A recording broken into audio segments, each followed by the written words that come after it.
What's good? It's your boy CJ Goodfellow. We back with the Boxing Clinic. And Mo, you know what it is. We back on the Boxing Grind. And Demtrius Andrade says if Canelo, Alvarez, and Triple G, can't reach a deal, that fight either one. He said he want to fight Triple G in the first quarter. He had no problem.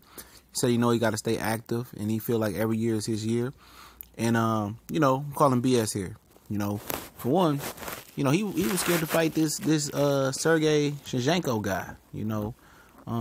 Seemed like they had a deal, and then he pulled out the last minute, and then said he didn't have enough time to train, which he had 6-7 weeks to train. He just had fought, and it wasn't a physically grueling fight, so he should have wanted to get that check. Versus a guy with only 11 wins. I mean, you ain't been active, so you had plenty of time to rest. It's the first time in like 3 years you fought 2 times and multiple times in a year. So what's the deal? He should have made that fight happen. Then he would have became Triple G mandatory, and it would have been a more feasible fight. Most people now getting the feeling, and so is Andrade. He's probably hearing through the grapevine that Canelo was going to fight the winner of David Lemieux and Billy Joe Saunders. That's why he was asked to be ranked in the WBO, top 10. He debuted at number 1, the mandatory contender. So he knows what's going on. So he knows he can get a shot at Golovkin.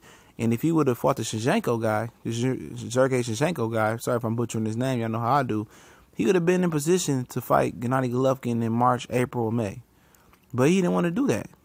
And a long time ago, he could have been in position to fight Golovkin and had a WBO title when he was the WBO asked him, did he want to move up and fight Matt Corby for the vacant WBO title that Peter Quillen vacated. And he said the money wasn't good enough. And Andy Lee, he profited off of that by knocking Matt Corby out. And a lot of people would believe Demtrius Andrade is a way more talented fighter than Andy Lee. And he missed another opportunity there. This guy just doesn't want to compete, and I'm going to keep saying it again and again and again. He don't want to be the best. He just want to be amongst the best. He want to just be relevant. And he not doing a good job of just being relevant. And a lot of people just holding on to this guy potential, based on potential. At one point, when does the potential disintegrate or diminish? Because mentally, he's done. I don't think he's a mental midget. He don't want to compete with nobody. He's talking, I want to fight Golovkin. But you could have been his mandatory by fighting Sergey Shevchenko. Shevchenko, he only got 11 fights. He was ready. He was ready. 11 fights. He was ready to fight you. But you didn't want to fight him and be great and become the mandatory. Now all of a sudden you want to use Golovkin and Canelo name to boost your name and keep your name in circulation, man. He can kill that. He's one of the biggest frauds in boxing, man. For real. I used to be a big Andrade fan.